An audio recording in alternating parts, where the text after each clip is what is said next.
Ruang makan itu terasa seperti ruang pengadilan. Denting sendok dan garpu memantul di dinding-dinding marmer, menciptakan gema yang menusuk telinga.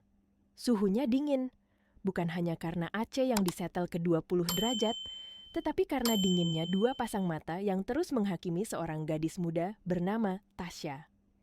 Dengan hijab krem sederhana dan wajah lembut yang tampak lebih letih daripada biasanya, Tasya duduk tenang. Ia menunduk, mencoba mengalihkan pikirannya pada butir nasi di piringnya. Sedikit saja ia mengangkat mata, ia akan melihat kebenaran pahit. Rumah itu sudah bukan lagi rumahnya. Di ujung meja duduk ayahnya, Pak Wira. Dulu, pria itu adalah sumber kekuatan dan kasih sayang baginya. Namun, sejak pernikahan kedua, sejak kehadiran wanita bernama Lydia masuk ke dalam hidup mereka, sosok ayah itu perlahan bergerak menjauh, seperti bayangan yang ditelan gelap. Dan, seperti yang selalu terjadi setiap makan malam, suara itu muncul lagi. Sebuah suara yang halus, namun dipenuhi racun. Suara yang telah merampas ketenangan Tasya selama bertahun-tahun. "Tasya," kata Ibu Lydia sambil meletakkan sendoknya dengan gaya teatrikal yang berlebihan. "Tadi siang Ibu bertemu teman-teman arisan." Tasya mengangkat wajah sedikit.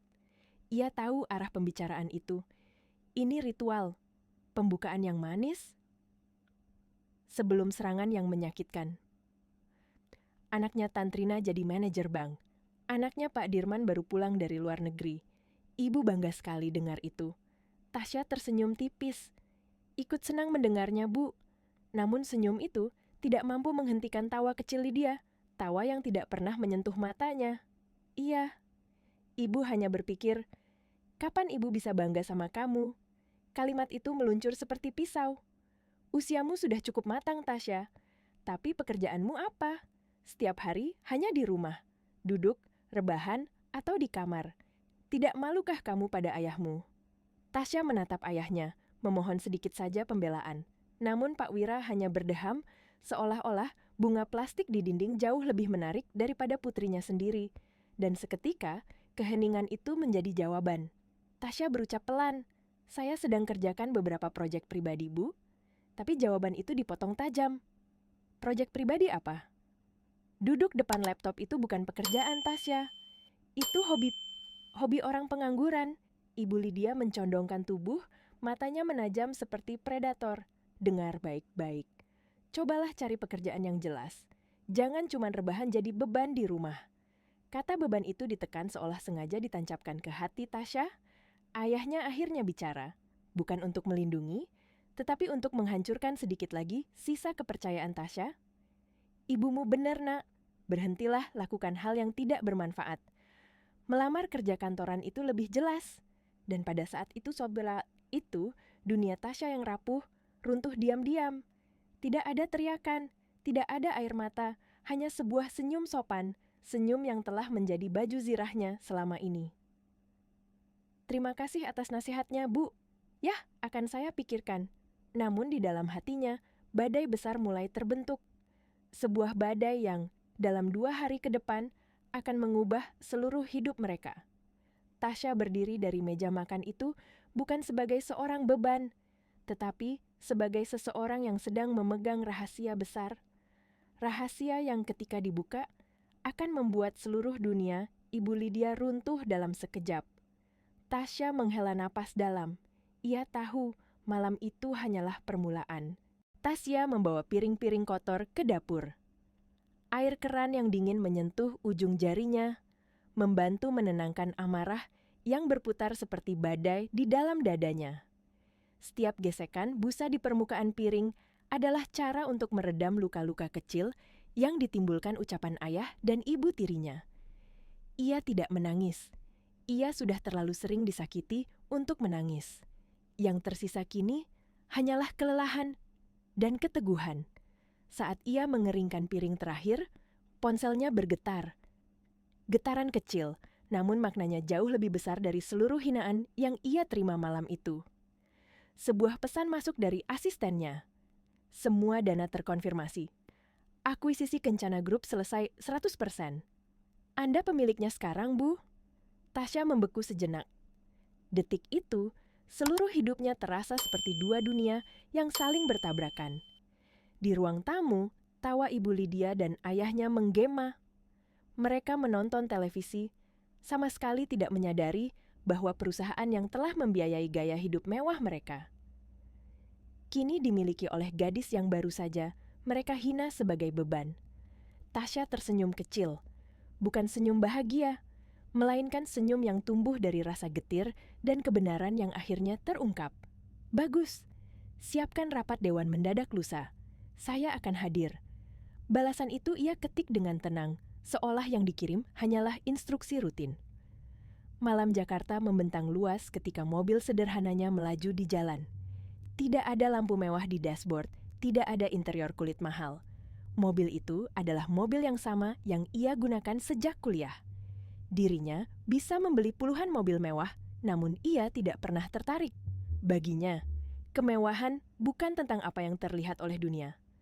Kemewahan sejati adalah kebebasan. Kebebasan untuk tidak harus membuktikan apapun kepada siapapun.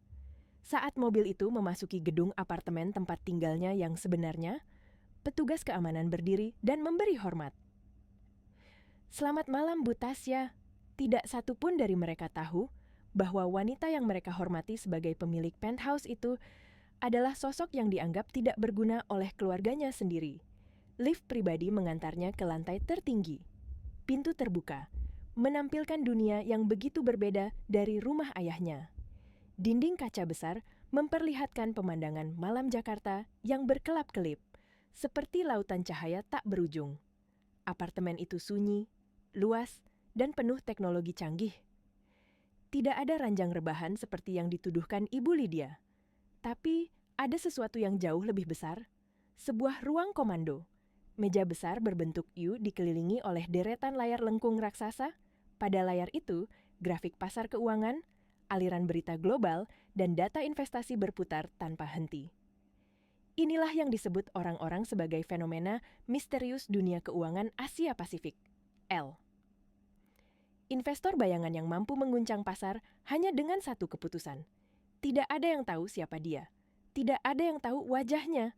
Tidak ada yang tahu bahwa L adalah Tasya, gadis 26 tahun ini. Gadis yang malam itu dihina sebagai beban keluarga.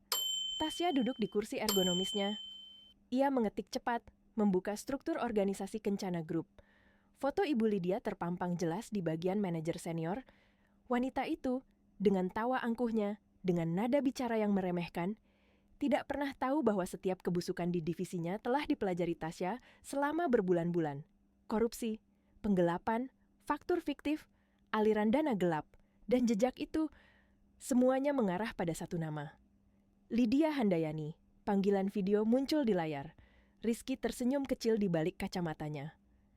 "Selamat malam, Ibu Tasya," atau "Harus saya panggil Ibu CEO?" Tasya menghela napas pelan. "Malam, Rizky. Laporkan." Proses akuisisi berjalan mulus. Kepanikan sudah mulai terlihat di jajaran direksi lama. "Bagus, biarkan mereka panik." Rizky ragu sejenak. "Ibu, apa Anda yakin akan tampil sebagai CEO? Ini berarti identitas Anda terbuka. L, yang selama ini misterius, akan diketahui." Tasya menatap gedung Kencana Group dari jendela. Ia diam beberapa detik, lalu menjawab dengan tenang, "Saya yakin. Sudah waktunya. Perusahaan itu butuh pembersihan total, dan saya akan mulai dari orang yang paling merusaknya." "Ibu Lydia?" "Benar." Rizky mengangguk. "Tim kami siap. Semua data sudah diamankan." Tasya menarik napas panjang. Ia teringat lagi kata-kata ayahnya. Berhenti lakukan hal yang tidak bermanfaat. Dan malam itu, di ketinggian kota Jakarta, ia berbisik pada dirinya sendiri. "Lusa, mereka akan tahu persis apa pekerjaan saya. Bukan pekerjaan yang jelas, tetapi pekerjaan yang mengubah segalanya." 2 hari berlalu sejak malam makan yang penuh penghinaan itu. Dan pagi ini, lobi Kencana Group tampak berbeda. Ada kegelisahan yang tidak bisa disembunyikan, udara yang terasa lebih berat, tatapan-tatapan cemas para karyawan yang mencoba menebak apa yang sedang terjadi.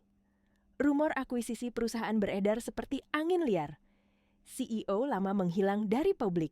Direksi senior berbisik-bisik di lorong. Namun, tidak ada satupun yang memiliki jawaban pasti. Di tengah kekacauan itu, seorang wanita melangkah masuk dengan penuh keyakinan. Wanita yang merasa posisinya paling aman di seluruh lantai manajemen. Wanita yang percaya dirinya tak tersentuh. Ibu Lydia. Ia datang terlambat 30 menit seperti biasa. Langkahnya angkuh, sepatu hak, tingginya menegaskan setiap langkah. Rambutnya yang disanggul modern, berkilau oleh cahaya lampu kristal. Dengan setelan sutra merah menyala, ia terlihat seperti ratu yang turun tahta. Namun masih belum sadar bahwa kerajaannya sudah runtuh sejak 2 hari lalu. Karyawan buru-buru menunduk menyapanya, meski salam itu hanya dibalas anggukan singkat. Tas kerja brandednya dibanting ke meja. Ia memanggil asisten muda bernama Anissa dengan nada keras, hanya untuk menghina laporan yang sedikit salah ketik. Anissa gemetar, berusaha menahan air mata. Namun Ibu Lydia tidak peduli. Ia mencaci, mengancam, merendahkan, seolah-olah kekuasaan itu akan bertahan selamanya. Tak lama setelah itu, ia menelepon Pak Wira. Suara manjanya memenuhi ruangannya. "Pak, rencana kita ke Eropa jadi kan? Rumor perusahaan mau dijual itu paling cuma ganti investor. Posisi ibu aman, mereka butuh ibu." Ia tertawa puas sampai pintu ruangannya didorong terbuka keras. Pak Danu, manajer senior keuangan, masuk dengan wajah pucat. Ia bahkan tidak sempat mengetuk, keringatnya menetes di pelipis. "Bu Lydia." "Ini gawat." Ibu Lydia memutar bola matanya, kesal karena diganggu. "Danu, kamu tidak punya sopan santun. Saya sedang telepon." Namun Pak Danu tidak peduli pada amarah itu. Napasnya tersengal, suaranya bergetar. "Bu, ini bukan rumor. Perusahaan benar-benar diambil alih." Ibu Lydia menyipitkan mata, masih angkuh meskipun secuil ketakutan mulai muncul. "Diambil alih oleh siapa?" "El Capital, Bu. Pemiliknya datang hari ini." Rapat darurat jam 9. Sekarang wajah Ibu Lydia benar-benar berubah. Retakan halus mulai terlihat di balik topeng percaya dirinya. "Direksi lama sudah dibebas tugaskan barusan, Bu. Emailnya masuk 5 menit yang lalu. Semua dipecat. 1 detik itu saja cukup membuat jantungnya berhenti berdetak sejenak.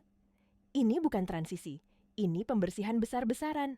Namun, Ibu Lydia adalah tipe wanita yang membungkus ketakutan dengan kesombongan. Ia berdiri cepat, merapikan rambut, memoles lipstiknya lagi. "CEO baru ini siapa saja saya bisa hadapi. Mereka tetap butuh saya." Ia melangkah keluar dengan keyakinan palsu, memimpin jalan menuju ruang rapat. Tidak menyadari bahwa setiap langkah membawanya semakin dekat pada panggung kehancurannya sendiri.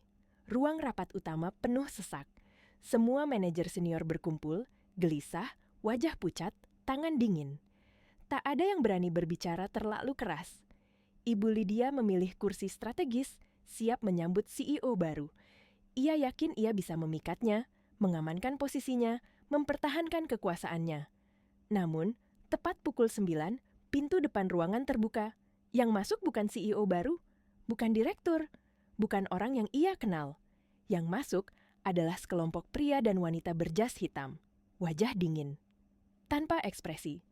Masing-masing membawa koper kerja tebal. Mereka berdiri di sepanjang dinding seperti barisan eksekutor, tim audit forensik. Jantung Ibu Lydia berdetak cepat. Ini jauh dari apa yang ia bayangkan. Lalu, seorang pria muda berkacamata maju ke depan. Ia tersenyum tipis. "Selamat pagi. Saya Rizky dari El Capital, pemilik baru Kencana Group." Ruangan menjadi hening, namun Ibu Lydia tetap tersenyum sinis. Masih muda, masih bisa dikendalikan. Namun, Rizky menggeser tubuhnya ke samping. Dan dari pintu belakang, seseorang melangkah masuk. Seseorang yang membuat seluruh ruangan tersentak. Seseorang yang membuat napas Ibu Lydia hilang. Wanita itu memakai setelan biru elegan. Hijabnya tertata rapi. Langkahnya mantap. Matanya tajam. Tasya, anak yang ia hina, anak yang ia caci, anak yang dianggap beban. Wanita itu kini berdiri sebagai figur paling berkuasa di ruangan. Sebagai CEO baru. Dan sebagai pemilik sah perusahaan. Dunia Ibu Lydia runtuh seketika. Pak Wira yang duduk di pojok ruangan menjatuhkan ponselnya. Ia hampir tidak bisa bernapas. Sedangkan Tasya melangkah maju, wajahnya tenang, penuh wibawa, mengabaikan tatapan histeris ibu tirinya. Pagi ini, panggung karma baru saja dibuka. Tasya berdiri di depan meja rapat utama, tubuhnya tegak dan tenang. Wajahnya tidak menunjukkan kemarahan, tidak menunjukkan dendam, hanya menunjukkan kekuatan yang selama ini disembunyikannya dari dunia. Seluruh ruangan terpaku padanya. Beberapa manajer saling berbisik lirih. Mereka tidak mengenal wanita ini. Namun, reaksi Ibu Lydia dan Pak Wira lebih dari cukup untuk membuat mereka sadar. Wanita berhijab anggun ini adalah seseorang yang sangat penting. Dan saat matanya bertemu dengan mata ibu tirinya, ekspresi Ibu Lydia berubah dari terkejut menjadi ketakutan yang begitu dalam. Tidak mungkin kamu, Tasya. Ini pasti lelucon. Ibu Lydia bangkit sambil menunjuk Tasya, napasnya tersengal karena panik. Satpam, satpam. Singkirkan anak ini dari ruangan. Dia tidak pantas ada di sini. Rizky melangkah maju dengan tatapan menenangkan. Tenang, Bu. Ini bukan lelucon. Tasya mengangkat tangan sedikit. Gerakan kecil itu cukup untuk membuat seluruh ruangan diam. Termasuk teriakan Ibu Lydia yang langsung mereda seperti ada yang menekan tombol mute. Ia berbicara pelan, namun suaranya memenuhi setiap sudut ruangan dengan kejelasan yang menggetarkan. Selamat pagi, nama saya Tasya, dan mulai hari ini, saya adalah CEO baru Kencana Group. 1 detik setelah kalimat itu, dunia berhenti. Di belakang Tasya, layar proyektor menyala, menampilkan logo L Capital. Di bawah logo itu tertulis jelas, CEO, Tasya W. Adnama. Nama yang ia pilih dari marga kakeknya, bukan nama Pak Wira. Pak Wira terkejut, dadanya sesak mendadak. Ia merasa seperti baru menyadari sesuatu yang selama ini ia tutup mata.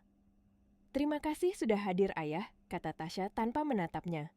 Saya undang Ayah supaya Ayah bisa lihat apa pekerjaan tidak bermanfaat yang saya lakukan selama ini. Ruangan menjadi semakin hening, bahkan bunyi napas pun terdengar jelas. Kemudian Tasya menatap lurus ke arah ibu tirinya, dan ketenangan di wajahnya berubah menjadi ketegasan yang mematikan. Dan Anda, Bu Lydia. Terima kasih atas nasihat makan malam 2 hari lalu. Hari ini, saya putuskan untuk mengikutinya. Saya mencari pekerjaan yang jelas, ia berhenti sebentar. Dan dalam jeda itu, rasa ngeri merayap masuk ke tulang-tulang Ibu Lydia. Sekarang, rapat dimulai.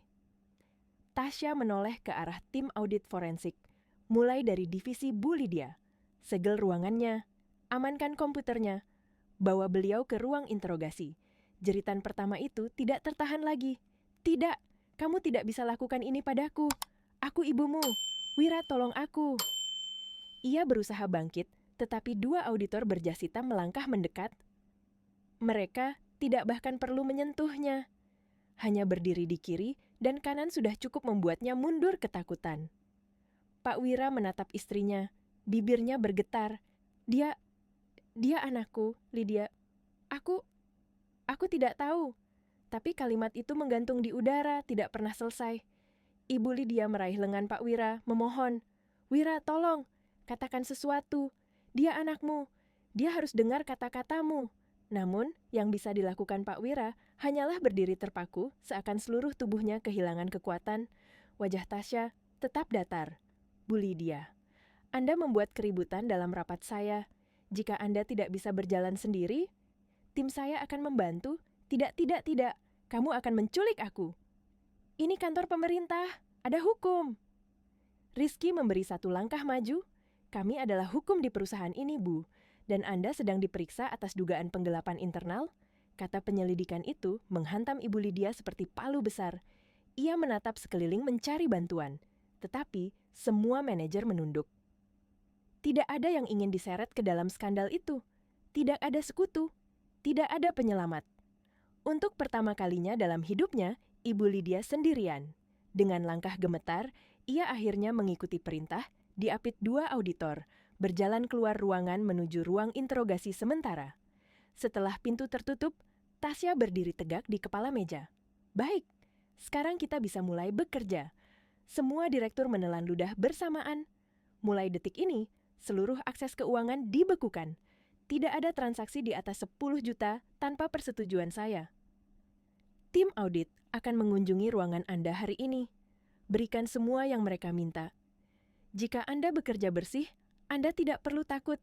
Tapi jika Anda menyembunyikan sesuatu, Tasya tersenyum tipis, senyuman yang membuat bulu kuduk seluruh ruangan berdiri. Tanyakan saja pada Ibu Lydia, apa konsekuensinya? Ruangan itu tetap sunyi, namun atmosfernya berubah menjadi ketegangan murni. Sementara itu, di ruang kerja Ibu Lydia, tim audit forensik bergerak cepat, sistematis, dingin, dan mereka menemukan apa yang selama ini tersembunyi, buku besar bayangan. Transfer ke rekening pribadi, vendor fiktif, dana yang digelapkan, rekening yang digunakan untuk mencuci uang, semuanya. Dan salah satu rekening itu milik Pak Wira. Rizky menatap layar tabletnya, bibirnya mengencang. Ia segera kembali ke ruang rapat dan berbisik pada Tasya. Semuanya kita dapat, Bu. Dan pelibatan ayah jauh lebih besar dari yang kita perkirakan. Tasya tidak bereaksi, tidak marah, tidak terkejut. Ia hanya mengangguk kecil dan melanjutkan rapat seolah-olah fakta itu hanyalah bagian kecil dari rencana besar yang telah ia persiapkan. Saat para manajer akhirnya dipersilakan bubar, tinggallah Pak Wira duduk sendirian di pojok ruangan seperti bayang-bayang dirinya yang dulu. Tasya berjalan menghampirinya perlahan. Ayah, mari kita bicara nanti malam, di tempat saya, bukan di rumah itu. Pak Wira mengangguk. Ia tidak berkata apa-apa, tidak mampu. Dan Tasya melangkah pergi, membiarkan ayahnya tenggelam dalam kenyataan bahwa hidup yang ia bangun dan semua kebohongan yang ia telan baru saja runtuh di depan matanya. Setelah ruangan rapat itu kosong, Tasya menuju ruang interogasi sementara. Ruang kecil yang sebelumnya digunakan untuk rapat privat, sekarang berubah menjadi tempat menunggu hukuman bagi Ibu Lydia. 2 auditor berdiri di luar pintu, menjaga tanpa ekspresi.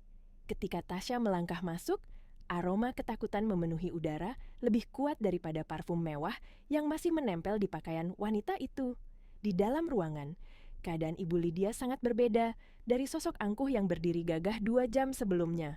Makeup mahalnya luntur, sanggulnya berantakan, sutera merahnya kusut dan kusam. Ia duduk membungkuk di kursi, wajahnya sembab, tangan gemetar hebat. Saat pintu menutup, ia menoleh cepat dan langsung jatuh berlutut. Tasya, nak, tolong, ibu mohon. Tasya mengejap pelan. Ia tidak bergerak maju, namun juga tidak mundur. Raut wajahnya tetap datar, hampir tidak menunjukkan emosi apapun. Berdiri Bu Lydia. Jangan membuat adegan. Tidak, tidak sebelum kamu memaafkan ibu. Tolong nak, ibu akan lakukan apa saja.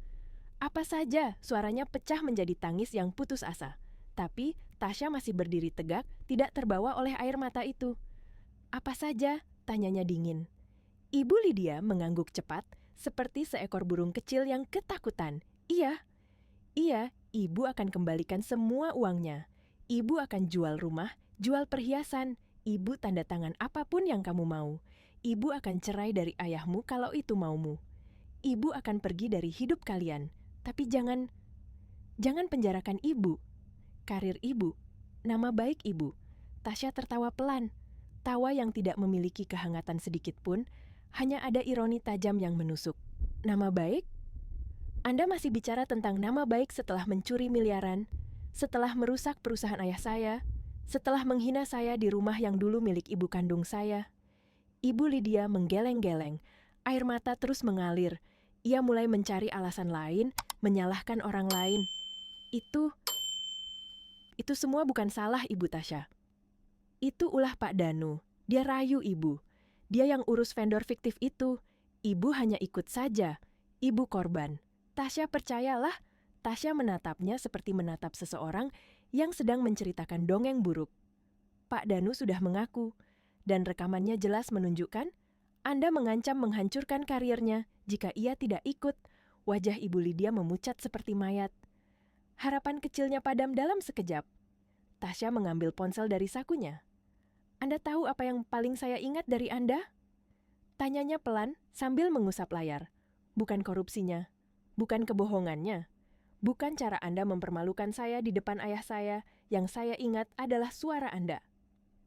Ia menekan tombol play. Ruangan kecil itu dipenuhi suara rekaman yang sangat familiar. Coba kamu cari pekerjaan yang jelas. Jangan cuma rebahan jadi beban di rumah. Disusul suara ayahnya. Berhenti lakukan hal yang tidak bermanfaat. Setiap kata itu menabrak dinding, memantul kembali dan menghantam wajah Ibu Lydia yang menutup mulutnya, histeris melihat dirinya sendiri diucapkan dalam konteks yang berbeda. "Anda dengar itu?" tanya Tasya dengan suara setipis pisau. "Saya telah menemukan pekerjaan yang jelas, membersihkan sampah." Tepat pada kata sampah, pintu dibuka lebih lebar. Rizky masuk bersama 2 polisi berseragam lengkap dan seorang detektif. Ibu Lydia mematung dalam ketakutan murni. Detektif maju selangkah. Dengan suara resmi dan tegas, ia berkata, "Ibu Lydia Handayani, Anda ditahan atas dugaan penggelapan, penipuan, dan pencucian uang." "Tidak, tidak, Tasya, jangan. Ini jebakan. Ini kerjaanmu. Kamu iblis. Kamu akan..." 2 polisi memegang kedua lengannya. Dengan cekatan, mereka memasang borgol besi dingin di belakang punggungnya. Ibu Lydia menjerit, memberontak, memaki. Namun semua itu kini tak memiliki kekuatan. Ia digiring keluar dan Tasya menyaksikannya dengan wajah tanpa ekspresi, seperti hakim yang telah menjatuhkan vonis sesuai dengan hukum. Walk of shame itu dimulai, dan lantai kantor yang dulu dipenuhi ketakutan pada wanita itu, kini menyaksikan kejatuhannya dengan tatapan yang tidak bisa lagi disembunyikan, tatapan lega, tatapan puas, tatapan keadilan. Tasya melangkah di belakangnya, berjalan dengan tenang, tidak sombong, tidak senang, tetapi mantap, karena ia tahu, ini baru permulaan. Polisi mendorong pintu lift umum terbuka. Para karyawan di lantai divisi pengembangan proyek, tempat Ibu Lydia memerintah dengan ketakutan selama bertahun-tahun, tiba-tiba membeku. Mereka melihat sosok itu, sosok yang selama ini berjalan dengan hidung terangkat, tersenyum sinis, sambil mempermalukan bawahan, menghina kerja keras orang lain, dan memegang jabatan tinggi dengan arogansi seorang ratu palsu. Kini ia berjalan dengan tangan diborgol, rambut berantakan, makeup luntur, suara serak menangis, lutut gemetar, diapit 2 polisi yang tidak peduli pada status atau gelarnya. Langkah yang dulu penuh kebanggaan, kini berubah menjadi langkah paling memalukan dalam hidupnya. Langkah yang karismanya hilang, harga dirinya roboh, dan rahasianya terbuka seluruhnya. 1 langkah. 2 langkah. Setiap langkah terasa seperti kilometer panjang. Para karyawan berhenti mengetik. Beberapa menutup mulut. Ada yang berbisik, ada yang menunduk, ada pula yang memandangi dengan mata membelalak tak percaya. Dan Anissa, asisten yang kemarin dimarahi, dihina, dipermalukan, berdiri di sudut menggenggam map di dadanya. Tatapannya bertemu dengan tatapan Ibu Lydia. Untuk sesaat, waktu berhenti. Tatapan yang biasanya penuh amarah, pelecehan, dan superioritas. Kini hanya berisi rasa malu dan ketakutan. Ibu Lydia buru-buru memalingkan wajah. Ia tidak sanggup menatap orang yang paling sering jadi korban dirinya. Bisikan kecil mulai terdengar dari berbagai sudut ruangan. "Ya Tuhan, benar itu Bu Lydia? Kenapa diborgol? Astaga, jadi rumor itu benar. Divisi dia disegel." Dan di tengah bisikan itu, suara sepatu Tasya mendekat dengan ritme pelan dan tegas. Ia berjalan di belakang iring-iringan polisi, tidak menunjukkan kebanggaan sedikit pun. Ia tidak datang untuk melihat seseorang dihina. Ia datang untuk menegakkan keadilan. Ketika polisi mendorong Ibu Lydia masuk ke lift, jeritannya masih menggema. "Kamu akan menyesal, Tasya. Kamu akan membayar semua ini. Ayahmu tidak akan pernah memaafkanmu." Pintu lift menutup, dan lantai itu mendadak sunyi. 5 detik. 10 detik. Lalu, seseorang bertepuk tangan pelan di sudut ruangan. Disusul tepuk tangan yang lain, dan yang lainnya. Hingga seluruh lantai berdiri dan bertepuk tangan. Bukan merayakan penangkapan itu, melainkan merayakan kebebasan mereka dari teror yang selama ini menjerat. Tasya menunduk sedikit memberi hormat singkat. Kembali bekerja. Hari baru telah dimulai. Dengan kalimat itu, ia berbalik menuju ruang pribadi CEO, sementara tepuk tangan perlahan mereda. Namun, perubahan besar baru saja dimulai. Berita itu meledak di seluruh portal berita pada siang hari. Eksekutif senior Kencana Group ditangkap atas kasus korupsi besar. CEO baru El Capital mulai bereskan praktik kotor internal. Video penangkapan wanita sosialita viral di media sosial. Semua mata tertuju pada satu nama, El Capital, dan figur baru yang memimpin mereka di rumah mewah yang dulu dipenuhi tawa palsu, telepon berdering tanpa henti. Namun tidak ada yang menjawab, karena Pak Wira, suami yang dulu begitu bangga pada kehidupan mewah istrinya, tidak berada di sana lagi. Setelah percakapan dingin dan menyakitkan dengan Tasya tadi malam, ia kembali bukan sebagai kepala keluarga, melainkan sebagai pria yang menyadari seluruh hidupnya dibangun di atas kebohongan. Ia panik. Ia mengemasi koper kecil. Ia mengambil uang tunai dari brankas. Ia mematikan ponselnya. Ia berusaha melarikan diri dari rumah yang tiba-tiba terasa seperti ruang mayat. Namun, saat ia sedang sibuk berkemas, suara deru mobil terdengar di depan rumah, lebih dari satu. Ia mengintip dari celah jendela. 2 mobil polisi, sebuah sedan hitam dari Bank B, dan sebuah truk derek besar. Mereka datang untuk menyegel aset. Pak Wira panik dan berlari keluar lewat pintu belakang. Ia melompat pagar, menabrak pot bunga, nyaris jatuh, lalu berlari menyusuri gang sempit seperti buronan. Ia naik angkot pertama yang lewat, napas tersengal, kemeja batiknya basah oleh keringat dan air mata. Dari kaca angkot yang buram, ia melihat rumahnya disegel pita kuning. Dan mobil mewahnya, hadiah dari Ibu Lydia, diangkat oleh truk derek seperti sampah yang harus dibersihkan. Hidup yang ia banggakan kini tak lebih dari reruntuhan. Dan semua itu baru permulaan dari karmanya sendiri.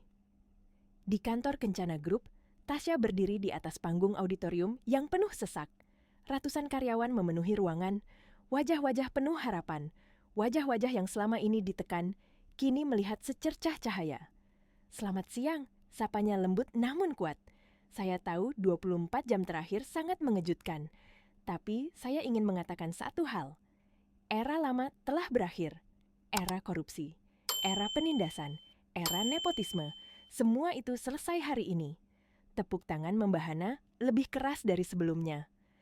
Mulai hari ini, perusahaan ini berdiri dengan 3 prinsip. Integritas, transparansi, kinerja. Anda bekerja jujur, Anda dihargai. Anda bekerja keras, Anda naik. Saya tidak peduli siapa yang Anda kenal. Saya hanya peduli apa yang Anda kerjakan, dan seluruh ruangan mengerti, El Capital tidak hanya membeli perusahaan. Ia membeli masa depan yang lebih bersih untuk semua orang di dalamnya." Setelah town hall selesai dan para karyawan kembali ke lantai masing-masing dengan semangat yang seolah baru terlahir kembali, Tasya berjalan menuju ruang CEO barunya. Ruangan yang dulu diduduki orang-orang yang hanya tahu bagaimana menindas dari balik meja mahal. Namun, ia tidak menuju kursi itu.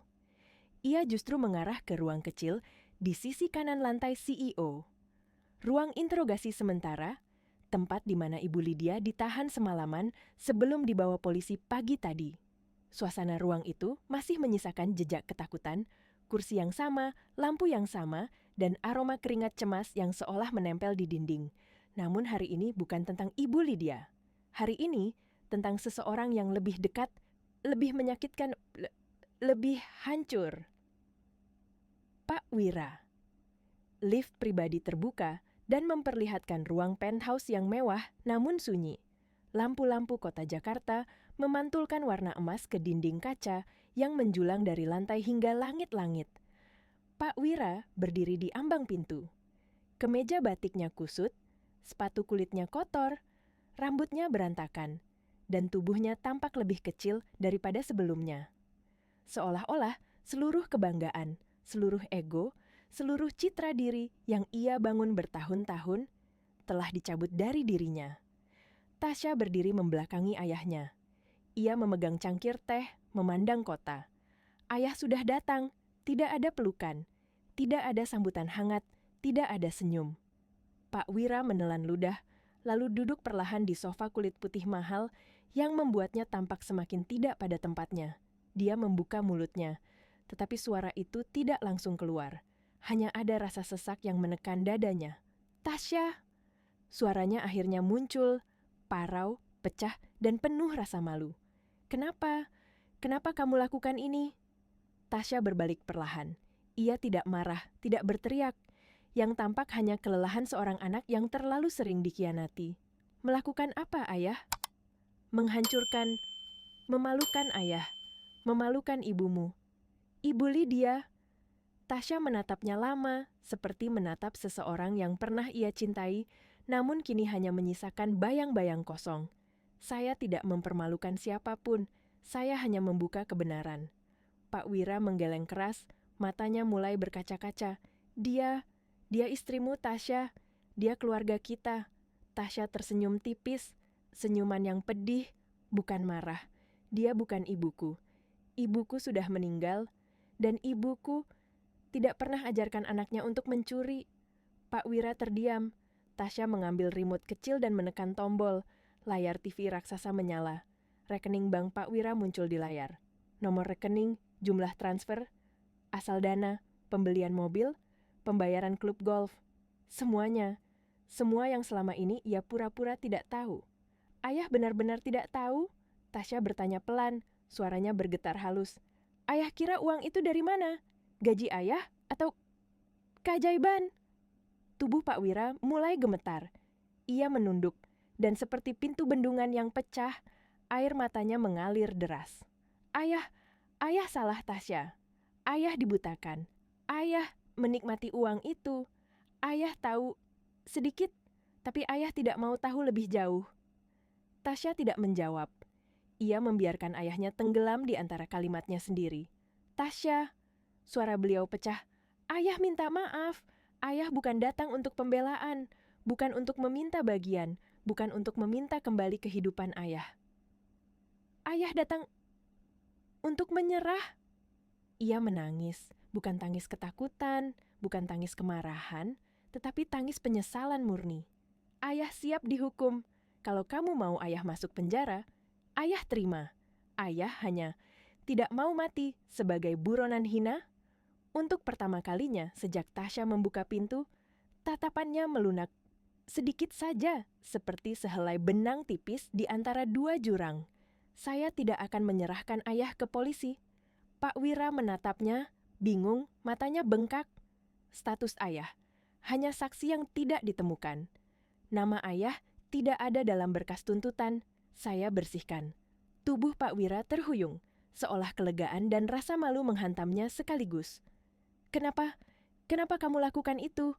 "Karena ayah tetap ayah saya, tapi ayah yang saya hormati sudah lama meninggal, dan yang berdiri di sini sekarang bukan ayah yang saya kenal." Pak Wira menangis dalam diam. Tasya berjalan mendekat. "Ayah tidak bisa kembali ke hidup lama. Semua aset ayah sudah disita.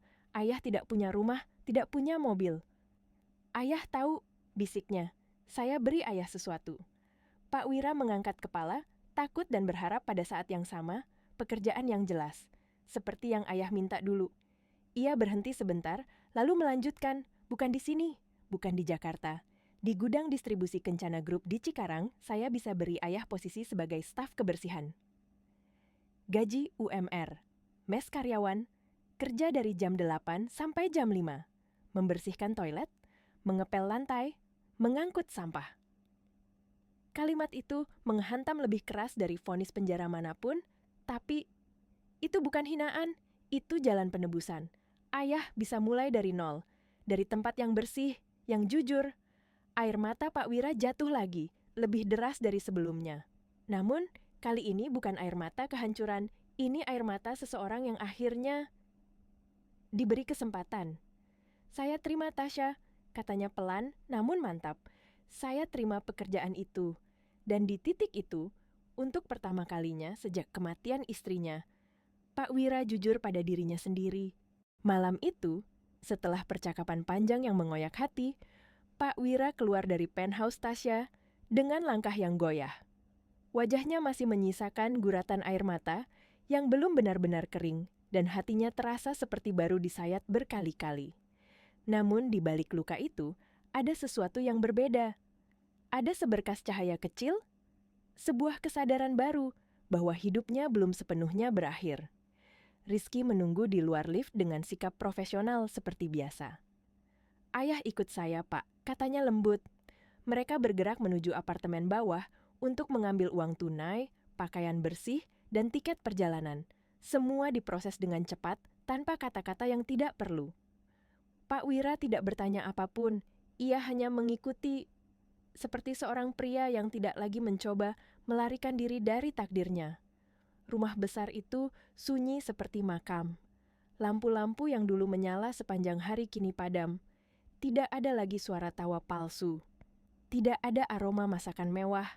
Tidak ada langkah sepatu hak tinggi Ibu Lydia. Yang tersisa hanya gema dari apa yang pernah menjadi kehidupan.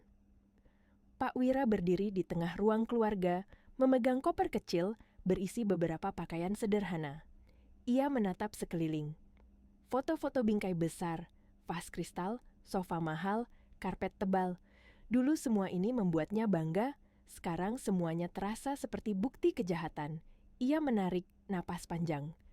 Lalu ia keluar untuk terakhir kalinya, tanpa menoleh lagi ke rumah itu. Tidak lama setelah Pak Wira pergi, mobil polisi dan truk derek berhenti di depan rumah. Petugas memasang pita kuning di gerbang, mendata aset, dan mulai mengeluarkan barang-barang bernilai tinggi. Tetangga-tetangga keluar rumah.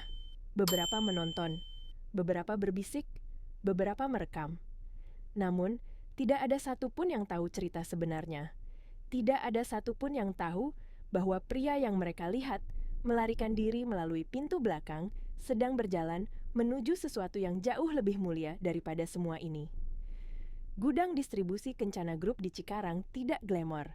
Tidak ada marmer. Tidak ada lampu gantung kristal. Tidak ada sofa mahal.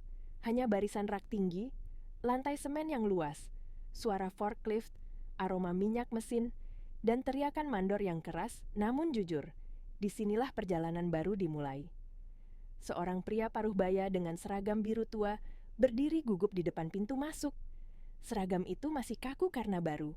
Topinya sedikit kebesaran, dan kaos dalamnya masih berbau toko.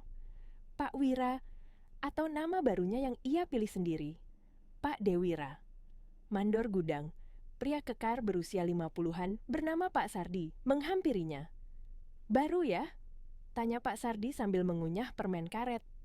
Pak Wira mengangguk. "Iya, Pak." Pak Sardi mengamati dari bawah ke atas. Matanya wawasan, bukan merendahkan. Ia mengeluarkan serbet dan menyerahkannya. "Lap keringatmu dulu. Kerja di sini panas dan capek, tapi halal." Pak Wira menerima serbet itu dengan tangan bergetar. Ada sesuatu yang aneh. Rasanya seperti menerima kembali martabatnya yang hilang. "Ayo ikut saya," kata Pak Sardi. "Saya ajari cara kerja sini." Hari pertama terasa berat. Punggungnya sakit, kakinya pegal, keringatnya tidak berhenti. Ia mengepel lantai sepanjang lorong gudang, membersihkan toilet pekerja yang jauh dari mewah, mengangkut kantong sampah besar ke area pembuangan belakang. Namun, untuk pertama kalinya setelah bertahun-tahun, ia merasa jujur. Setiap tetes keringat itu terasa benar. Setiap napas terasa ringan. Tidak ada lagi rasa takut disita. Tidak ada lagi rasa malu menggunakan uang haram. Tidak ada lagi kecemasan tentang topeng sosial. Yang ada hanya satu hal, hidup baru. Kamar mes kecil itu sederhana. 2 ranjang susun, kipas angin tua, lemari plastik, dan tumpukan pakaian pekerja. Namun, suasana di dalamnya hangat. 2 teman sekamar menyapa. "Malam, Pak D. Gimana hari pertama?" Pak Wira tersenyum. Senyum tulus yang sudah lama tidak ia rasakan. "Capek, tapi enak." Keduanya tertawa. "Nah, gitu dong. Di sini nggak ada yang sok penting, Pak D. Kita sama-sama cari makan halal." Pak Wira mengangguk kecil, dan untuk pertama kalinya dalam waktu lama, ia merasa damai. Bukan kaya, bukan dihormati, bukan nyaman, tapi damai. Rizky mengetuk pintu ruang kerja Tasya.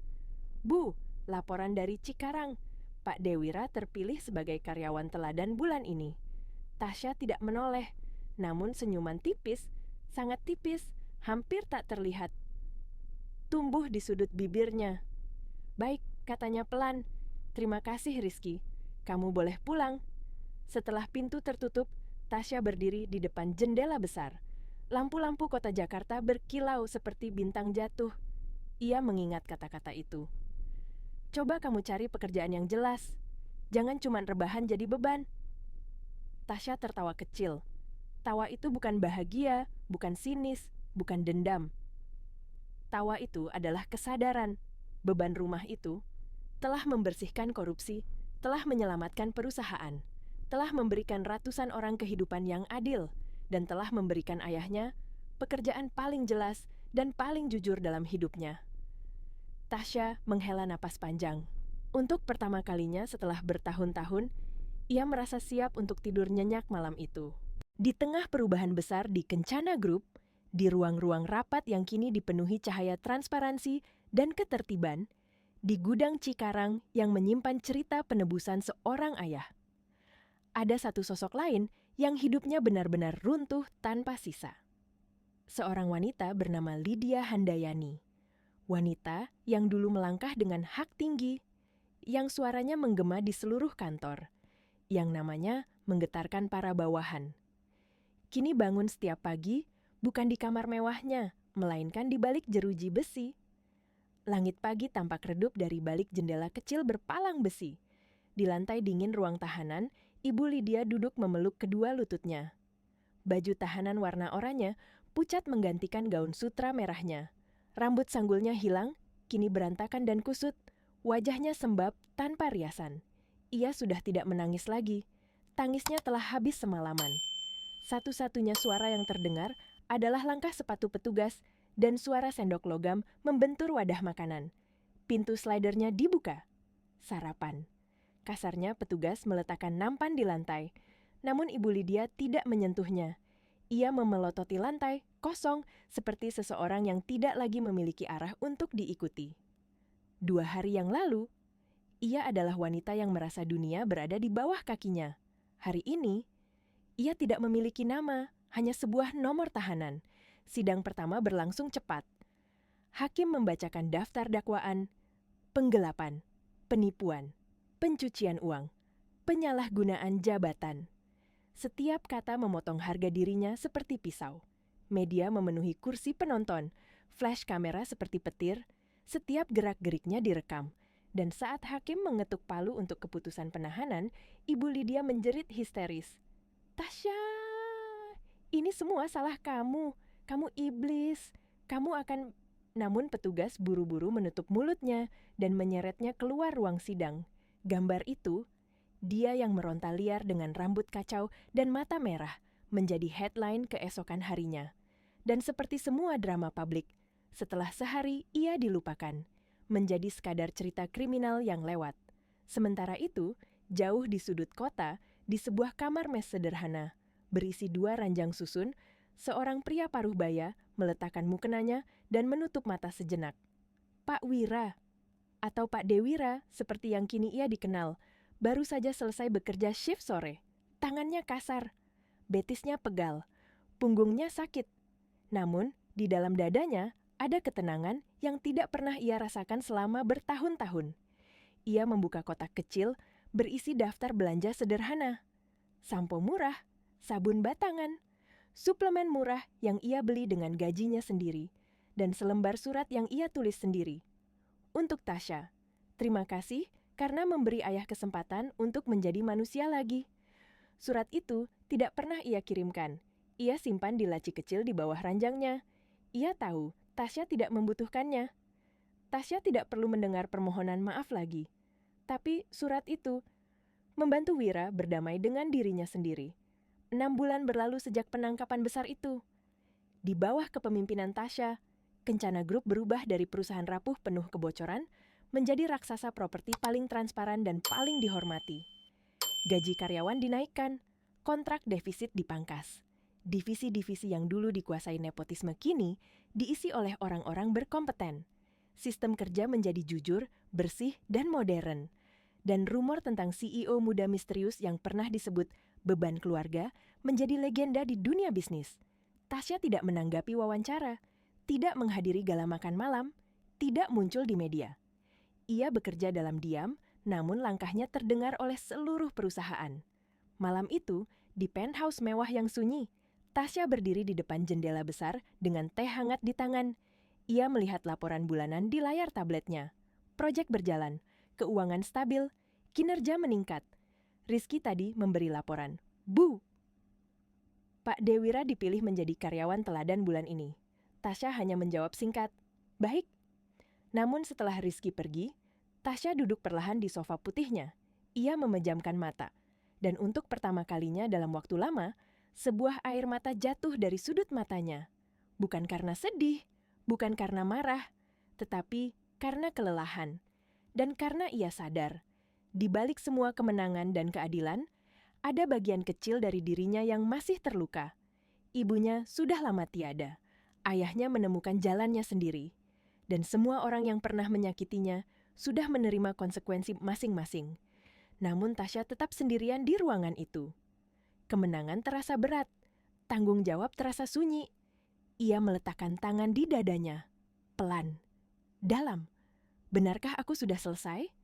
Pertanyaan itu menggantung di udara. Tidak ada yang menjawab, kecuali suara Aceh yang berdesir pelan. Pak Dewira selesai makan malamnya yang sederhana. Ia menatap langit-langit kamar kecilnya. Ia tidak tahu Tasya sedang memikirkan dirinya pada waktu yang sama. Yang ia tahu hanya satu. Ia harus terus bekerja. Terus menebus kesalahan. Terus menjadi seseorang yang layak dipanggil ayah. Karena untuk pertama kalinya dalam hidupnya, ia merasa ia benar-benar ingin menjadi ayah yang baik. 6 bulan telah berlalu sejak badai besar itu menghancurkan seluruh fondasi keluarga Tasya. Kehidupan, semua orang berubah total. Namun, tidak ada yang berubah sedrastis perjalanan seorang pria bernama Pak Dewira, yang dulunya adalah Pak Wira, ayah Tasya. Dan pada suatu pagi yang cerah di Cikarang, di sebuah gudang besar berlantai semen, di antara suara mesin forklift dan teriakan mandor yang keras namun jujur, terjadilah sesuatu yang akan menjadi titik balik baru dalam hidupnya. Jam menunjukkan pukul 7.45 ketika para pekerja gudang mulai berkumpul di depan papan pengumuman. Setiap awal bulan, mandor akan mengumumkan satu hal penting. Karyawan teladan, suatu gelar sederhana. Namun bagi orang-orang yang bekerja dengan keringat, gelar itu lebih berharga daripada pujian dari kantor pusat manapun. Pak Sardi, mandor dengan suara lantang itu, melangkah ke depan. Ia memegang selembar kertas dan membersihkan tenggorokannya. Oke semua, hari ini gue umumkan karyawan teladan bulan ini. Dan pemenangnya adalah, ia berhenti sengaja, membuat semua orang menahan napas. Pak Dewira, semua pekerja langsung bersorak. Ada yang bertepuk tangan, ada yang meneriakan, mantap Pak De. Ada yang menepuk pundaknya dengan bangga. Pak Dewira terpaku, matanya membesar. Apa saya Pak? Suaranya bergetar. Pak Sardi mengangguk. Iya kamu, kerja paling rajin, paling bersih, gak pernah telat, gak pernah ngeluh. Dan, kamu paling rendah hati. Suara rendah hati itu memukul hatinya dengan lembut, mengingatkannya pada kesombongannya di masa lalu. Terima kasih Pak. Bisiknya pelan, bukan atas piagam kecil itu. Bukan atas bonus 300 resap yang diberikan, tetapi atas hal lain yang jauh lebih besar, pemulihan martabat. Di gedung Kencana Group, kehidupan berjalan sangat berbeda. Ruang rapat yang dulu penuh intrik kini dipenuhi inovasi. Para karyawan bekerja tanpa rasa takut. Transparansi menjadi budaya. Tasya, dalam setelan kerja biru dan hijab profesionalnya, menjadi simbol kebersihan dan integritas. Ia bukan hanya CEO yang jenius, ia adalah pemimpin yang membuka pintu bagi orang-orang kecil untuk bersuara. Rapat pagi itu berjalan mulus. Proyek-proyek berjalan sesuai jadwal. Investasi meningkat. Dan saat rapat selesai, Rizky mendekat sambil membawa tablet. Bu, laporan karyawan teladan dari gudang Cikarang sudah masuk. Tasya berhenti menutup laptopnya. Siapa? Rizky tersenyum kecil. Pak Dewira, Bu. Untuk sesaat, Tasya terdiam. Getaran kecil terasa di dadanya. Bukan sedih, bukan marah, bukan bangga. Tapi campuran halus dari semuanya. Ia mengangguk pelan. Baik, katanya tenang. Terima kasih Rizky. Malam itu, setelah seluruh karyawan pulang, Tasya berdiri sendirian di ruang kerjanya yang luas. Lampu-lampu kota Jakarta menari di kaca besar. Cangkir teh di tangannya mengeluarkan aroma melati yang menenangkan. Ia mengingat bagaimana ayahnya dulu mengangkat bahu bersama ibunya, menertawakan dirinya, menganggapnya beban. Ia mengingat bagaimana ia harus memaksa dirinya untuk kuat, menyembunyikan rasa sakit itu di balik senyum sopan. Namun hari ini, melihat nama Pak Dewira sebagai karyawan teladan, ada sesuatu yang berubah. Ayahnya tidak meminta untuk kembali ke hidup mewah, tidak meminta pengampunan, tidak meminta bantuan. Yang ayahnya lakukan hanyalah bekerja dengan jujur, dalam diam, dalam kesederhanaan. Dan itu, lebih dari apapun, adalah bentuk permintaan maaf yang paling tulus. Tasya menutup matanya sejenak. Mungkin, hanya mungkin, seorang ayah bisa berubah, bukan untuk dirinya, tapi untuk menebus luka yang pernah ia ciptakan. Pak Dewira duduk di ranjangnya yang sederhana. Ia memegang piagam karyawan teladan itu dengan tangan bergetar. Ia menatap foto almarhum istrinya di dompet kecilnya. "Bu, aku sedang mencoba menjadi manusia yang baik," bisiknya lirih. Ia tidak tahu apakah ia pantas untuk bahagia lagi. Ia tidak tahu apakah ia layak disebut ayah. Namun, ia tahu satu hal. Hari ini ia akan bekerja lebih keras dari kemarin. Dan besok ia akan bekerja lebih keras lagi. Karena ini satu-satunya cara untuk membuktikan bahwa ia tidak lagi menjadi beban bagi siapapun. Tasya meletakkan tabletnya dan duduk di sofa putihnya. Ia menatap langit malam Jakarta. Ayahnya kini adalah pria yang berbeda. Pria yang berusaha memperbaiki dirinya. Pria yang tidak lagi menjadi bayang-bayang dari kesalahan masa lalu. Dan Tasya, untuk pertama kalinya setelah bertahun-tahun, membiarkan dirinya bertanya dalam hati, "Sudahkah aku memaafkan?" Pertanyaan itu tidak memiliki jawaban malam ini. Namun, untuk pertama kalinya, jawaban itu tidak lagi terasa mustahil. Waktu terus berjalan. Hari demi hari, bulan demi bulan, semua orang yang pernah berada di lingkaran korupsi Kencana Group sudah menerima hukuman mereka. Ibu Lydia kini hanyalah bayangan kelam dalam berita kriminal. Pak Danu bekerja keras menebus diri di bawah pengawasan ketat.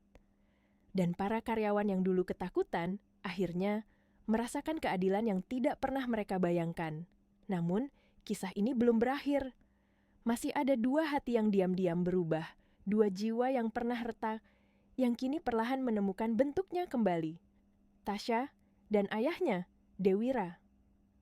Pagi itu, sinar matahari menembus pintu rolling besar gudang. Suara forklift meraung, pekerja membawa palet, dan bau kayu serta kardus menyeruak kuat. Di tengah hiruk-pikuk itu, Pak Dewira mengepel lantai dengan tekun. Gerakannya teratur, tekanan tangannya kuat, namun penuh kesabaran. Tidak ada keluhan, tidak ada menggerutu, hanya konsentrasi menyelesaikan pekerjaan dengan baik. Anak forklift lewat sambil tersenyum. "Pak D, pagi ini lantainya kinclong amat. Mau balap sama kaca showroom?" Semua tertawa. Pak Dewira pun tersenyum malu. Namanya juga kerja, Mas. Nggak bagus, ya malu juga. Setelah selesai mengepel, ia mengangkat 2 kantong sampah besar. Punggungnya pegal, tapi hatinya ringan. Untuk pertama kalinya dalam hidup, ia merasa layak untuk menerima uang yang ia terima. Tidak ada kebohongan, tidak ada rasa takut. Yang ada hanya satu hal, kejujuran. Di gedung tinggi Kencana Group, Tasya berjalan melewati lorong kantor dengan langkah mantap. Setiap orang yang berpapasan menundukkan kepala dengan hormat. "Pagi, Bu Tasya. Pagi, Bu CEO." Tasya membalasnya dengan anggukan kecil. Ia tidak pernah mencari pengagungan. Yang ia cari adalah keadilan, dan kini perusahaan itu tidak lagi berada di tangan yang salah. Hari itu, ia memiliki satu agenda penting. Pertemuan dengan Dewan Filantropi Perusahaan. Sejak Tasya menjabat, ia membentuk divisi sosial untuk membangun rumah susun murah, pemberian beasiswa, dan program pelatihan kerja. Tasya tidak hanya memperbaiki keuangan Kencana Group. Ia memperbaiki manusia. Di mes karyawan, setelah mandi sore dan mengganti pakaian, Pak Dewira duduk di ranjang tengah. Ia membuka laci kecil. Di dalamnya ada kertas yang telah ia lipat rapi. Surat untuk Tasya. Surat yang ia tulis 3 bulan lalu, namun belum pernah ia kirim. Ia membacanya lagi. Nak, ayah tidak punya apa-apa lagi, kecuali rasa malu dan penyesalan. Tapi terima kasih telah memberi ayah kesempatan. Ayah akan terus bekerja sampai ayah merasa layak disebut manusia lagi. Ia menutup surat itu, menatapnya lama, lalu memasukkannya kembali. Belum hari ini, bisiknya pada dirinya sendiri. Belum. Malam itu, hujan tipis membasahi kota. Tasya baru saja keluar dari gedung Kencana Group setelah lembur panjang. Ia masuk ke mobil hitamnya dan menghela napas panjang. Hari itu sangat melelahkan. Sopirnya bertanya, "Bu, pulang ke apartemen?" Tasya mengangguk. Tapi setelah beberapa detik, ia berkata pelan, "Tidak, ke Cikarang, ke gudang." Sopir itu terkejut sedikit, namun tidak bertanya. Ia menjalankan mobil. Shift pekerja sudah selesai. Beberapa orang masih berkumpul di depan mes. Bercanda setelah mandi sore, Pak Dewira duduk sendirian di kursi plastik di depan mes. Ia menatap hujan tipis dengan pikiran melayang. Ia tidak tahu mengapa hatinya gelisah malam itu. Ada rasa rindu. Buta yang tidak pernah ia izinkan muncul. Dan tiba-tiba, sebuah mobil hitam berhenti di depan mes. Pintu terbuka perlahan, dan Tasya turun dengan payung putihnya. Semua pekerja langsung diam. Beberapa saling berbisik. "Itu, Bu CEO? Serius, Bu Tasya datang ke mes?" Pak Dewira berdiri. Tubuhnya menegang, jantungnya berdetak sangat cepat. Tasya berjalan mendekat. Langkahnya pelan, namun pasti. Matanya menatap ayahnya dengan keheningan panjang. Pak Dewira membuka mulut, namun tidak ada suara. Tasya berdiri di depannya. 2 meter jaraknya. Di bawah gerimis hujan tipis. Dan untuk pertama kalinya, ia berkata dengan suara lirih. Suara yang dulu sering memanggil ayah dengan penuh cinta. "Ayah." Suara itu memecahkan semua pertahanan Pak Dewira. Lututnya melemah, air matanya tumpah tanpa bisa dihentikan. Tasya melanjutkan, masih dengan suara lembut yang hanya bisa dimiliki oleh anak yang pernah terluka, namun kini mulai sembuh. "Ayah sudah bekerja keras. Saya melihat laporan setiap bulannya. Saya bangga pada ayah." Pak Dewira menangis terseduh-seduh. Tidak malu, tidak menahan, tidak menyembunyikan. Karena untuk pertama kalinya setelah sekian lama, putrinya mengakui kehadirannya lagi. Pak Dewira berkata sambil tersendat, "Tasya, ayah mohon maaf. Ayah telah menyakiti kamu. Ayah tidak layak." Tasya menggeleng pelan. Ia mendekat 1 langkah. "Ayah manusia. Ayah membuat salah. Tapi ayah bertanggung jawab. Dan itu cukup untuk saya." Lalu keajaiban kecil yang tidak pernah ia bayangkan terjadi. Tasya mengulurkan tangannya. "Ayah, ayo kita bicara di dalam. Hujannya dingin." Pak Dewira memegang tangan itu. Tangannya dingin, kasar, gemetar. Namun dalam genggaman itu, ada satu hal yang tidak pernah ia dapatkan selama bertahun-tahun, pengampunan. Hujan tipis terus jatuh membasahi halaman kecil di depan mes karyawan. Lampu kuning yang redup memantulkan bayangan Tasya dan ayahnya, yang kini berdiri dekat, lebih dekat dari yang pernah mereka rasakan selama bertahun-tahun. Tangan Pak Dewira masih menggenggam tangan putrinya. Kasar, dingin, penuh goresan kerja berat. Berbeda jauh dengan tangan Tasya yang halus dan terawat.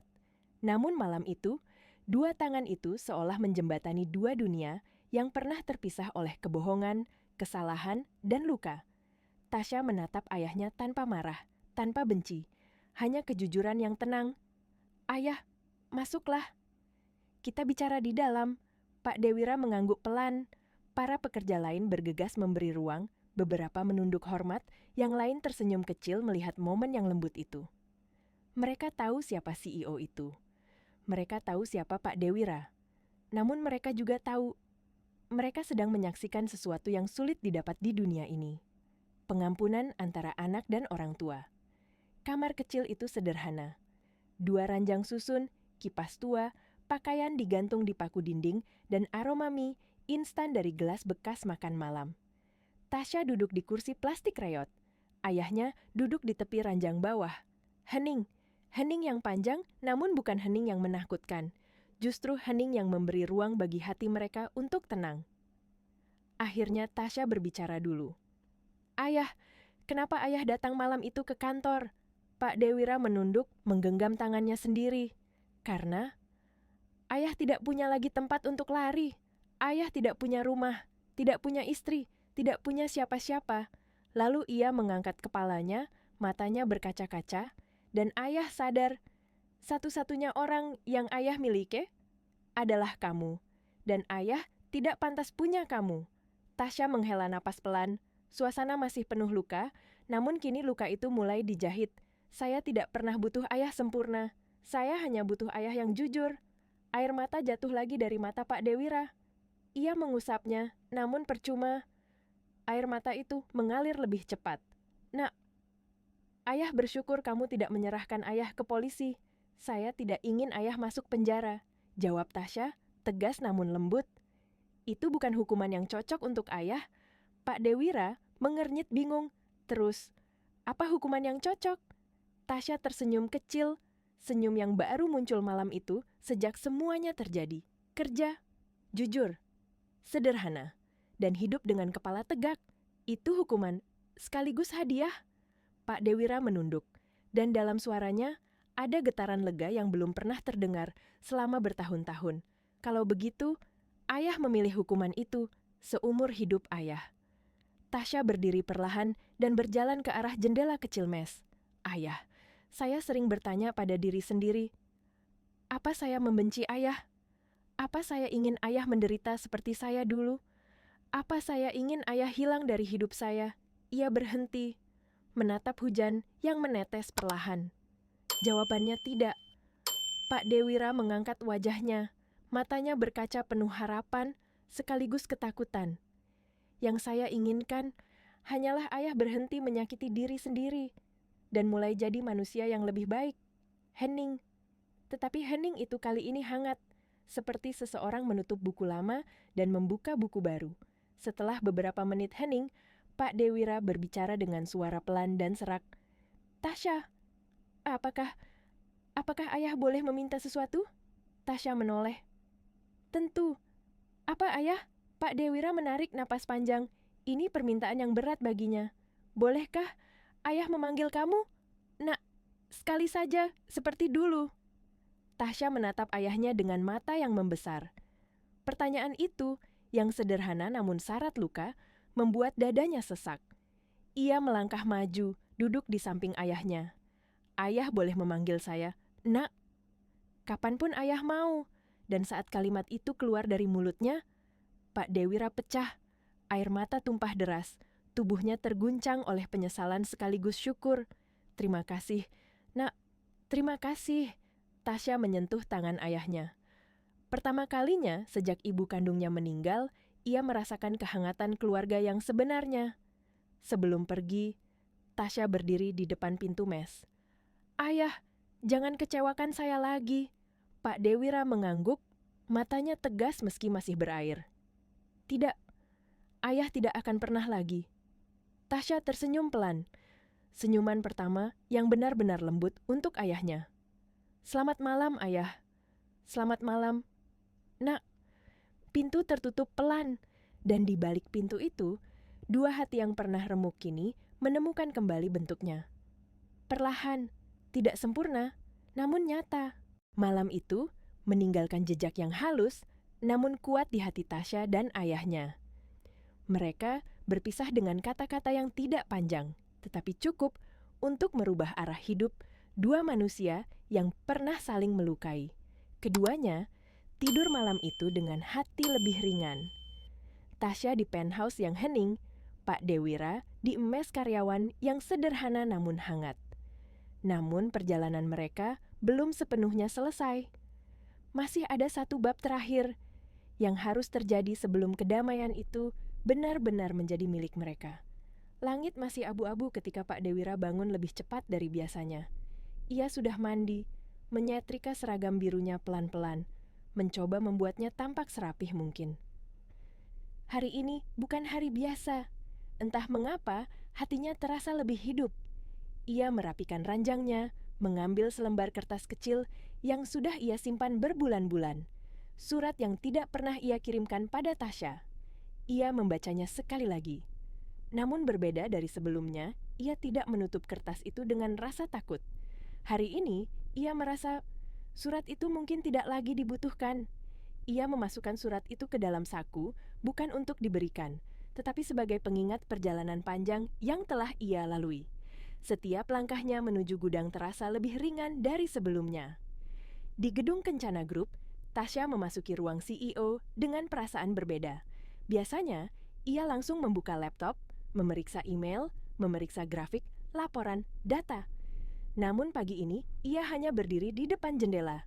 Jakarta di bawah sana tampak hidup, namun Tasya merasa untuk pertama kalinya ia tidak sedang melawan dunia. Ketika ia duduk, sebuah panggilan masuk dari HRD. Bu Tasya, ada seorang karyawan Cikarang yang meminta waktu sebentar. Tasya terdiam sejenak. Siapa? Pak Dewira.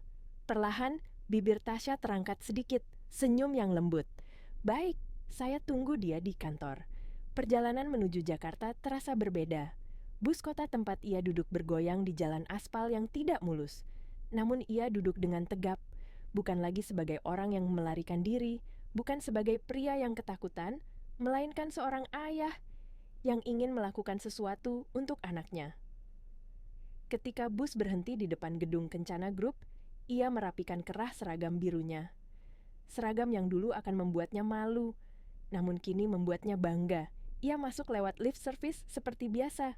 Ketika mencapai lantai CEO, ia berdiri kaku sejenak di depan pintu, kemudian mengetuk tok-tok. Masuk, ayah. Suara Tasya dari dalam. Pak Dewira masuk perlahan. Tasya duduk di meja kerja. Wajahnya tenang, namun ada cahaya berbeda di matanya. Pak Dewira berdiri di depan meja, lalu membungkuk sedikit.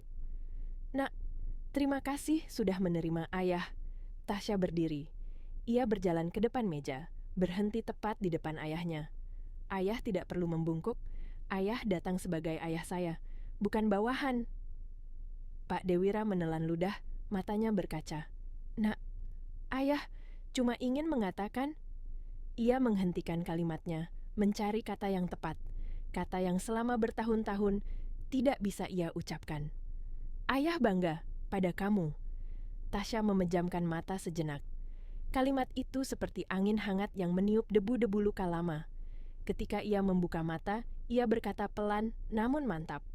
Saya juga bangga pada ayah. Bukan pada ayah di masa lalu. Bukan ayah yang hidup dari uang haram. Tapi ayah yang sekarang. Ayah yang mau berubah. Pak Dewira menunduk, menahan tangis. Ayah tidak layak, Tasya memotongnya. Ayah, hentikan itu. Kita bukan lagi musuh. Kita bukan lagi orang asing. Kita keluarga. Kata keluarga itu membuat dada Pak Dewira bergetar. Ia menutup wajahnya, menangis dalam diam namun penuh syukur. Ketika ia mengangkat kepalanya again, Tasya melakukan sesuatu yang tidak pernah ia lakukan lagi selama bertahun-tahun. Ia merengkuh ayahnya. Pelukan pendek saja, pelukan kaku, namun tulus. Mulai hari ini, bisik Tasya, kita mulai dari awal. Tanpa masa lalu, tanpa dendam, tanpa hutang. Pak Dewira mengangguk, air mata mengalir lagi, namun dengan senyum yang akhirnya muncul. Mulai hari ini, Pak Dewira meninggalkan kantor CEO dengan langkah mantap. Bukan takut, bukan malu, tapi penuh harapan. Dan Tasya berdiri di depan jendela besar, melihat ayahnya turun ke lantai bawah. Sebuah beban yang selama ini menghimpit hatinya akhirnya terangkat pelan-pelan. Ia menyesap teh, dan untuk pertama kalinya setelah sekian lama, ia benar-benar merasa damai. Tidak sempurna, namun cukup. Hari itu berakhir dengan warna senja yang lembut. Jakarta terlihat seperti hamparan lampu emas yang menari di balik kaca tinggi Kencana Group. Tasya berdiri memandangi kota yang ia cintai. Kota yang telah memberikan luka, tetapi juga memberi kesempatan baginya untuk bangkit. Pertemuannya dengan ayahnya tadi terasa seperti membuka pintu baru. Pintu menuju kedamaian yang selama ini tertutup rapat. Namun cerita ini belum sepenuhnya usai. Masih ada satu momen terakhir yang harus terjadi agar perjalanan panjang ini benar-benar sempurna. Di Cikarang, langit berubah jingga. Pekerja mulai pulang satu persatu, dan di antara mereka, Pak Dewira berjalan sendirian kembali menuju mes. Langkahnya ringan, lebih ringan dari sebelumnya. Ia merasakan sesuatu yang sudah lama hilang, harga diri. Sesampainya di kamar mes, ia duduk di tepi ranjang. Ia membuka laci kecil dan mengambil surat yang selama berbulan-bulan ia simpan seperti rahasia. Surat itu lusuh di tepinya karena sering ia baca, tetapi belum pernah ia berikan. Kini ia membukanya untuk terakhir kali. "Nak, terima kasih karena memberi ayah kesempatan untuk menjadi manusia lagi." Ia tersenyum. Lalu, dengan tenang, ia merobek surat itu pelan-pelan. Ia tidak membutuhkannya lagi. Permintaan maafnya telah keluar lewat kata-kata dan tindakan, diterima oleh putrinya.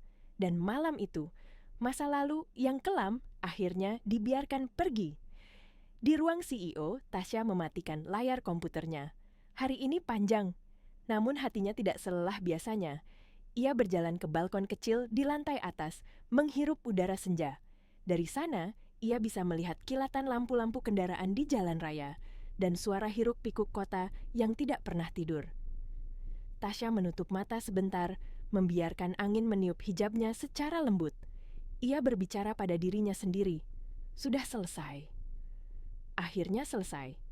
Tidak ada lagi bayang-bayang penghinaan, tidak ada lagi suara ayah membela orang yang menyakitinya. Tidak ada lagi luka masa lalu yang membelenggu. Yang tersisa hanya ketenangan dan awal baru. Di mes Cikarang, Pak Dewira memandang langit dari jendela kecil kamarnya. Di penthouse mewah, Tasya memandang langit dari balkon luasnya.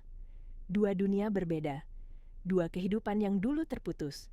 Namun malam itu, tanpa mereka sadari, kedua hati itu berada dalam frekuensi yang sama. Hening, namun hangat. Berjarak, namun saling mengerti. Mereka tidak tinggal bersama lagi, tidak makan malam bersama, tidak berbicara setiap hari. Tetapi ikatan itu, yang pernah retak karena kesalahan, kini kembali terikat oleh kejujuran dan keberanian. Ayah yang tersesat telah menemukan jalannya. Anak yang terluka telah menemukan kedamaian. Tidak sempurna, tidak dramatis, namun nyata. Beberapa minggu kemudian, Rizky masuk ke ruang CEO dengan membawa berkas laporan. "Bu, laporan dari Cikarang. Pak Dewira masih karyawan paling disiplin." Dan mandor bilang, "Beliau selalu motivasi karyawan baru." Tasya tersenyum ringan. "Baik, terima kasih Rizky." Setelah Rizky pergi, Tasya membuka catatan di meja kerjanya. Salah satu halaman tertulis, "Kejujuran adalah rumah pertama yang harus dibangun." Ia menutup buku itu, dan untuk pertama kalinya sejak ibunya meninggal, ia merasa rumah itu sudah mulai terbentuk di dalam dirinya. Cerita ini bukan tentang balas dendam, bukan tentang kekuasaan, bukan tentang membuktikan diri. Ini adalah cerita tentang mengambil kembali kendali, membersihkan luka lama, dan memberikan kesempatan kedua pada diri sendiri dan pada orang lain. Tasya akhirnya tersenyum, senyum dengan kelembutan yang sudah lama hilang, karena ia tahu beban rumah itu telah berubah menjadi cahaya yang menerangi hidup banyak orang. Dan ayahnya, yang pernah tersesat dalam kemewahan palsu, telah menemukan jalan untuk menjadi manusia yang lebih benar. Akhirnya, kedamaian itu benar-benar datang.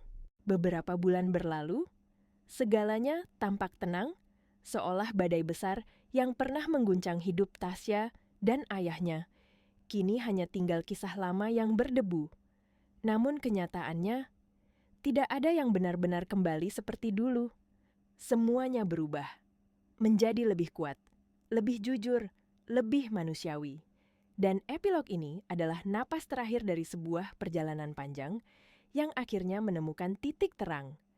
Nama Tasya kini bukan hanya legenda di perusahaan. Artikel-artikel bisnis mulai membicarakannya.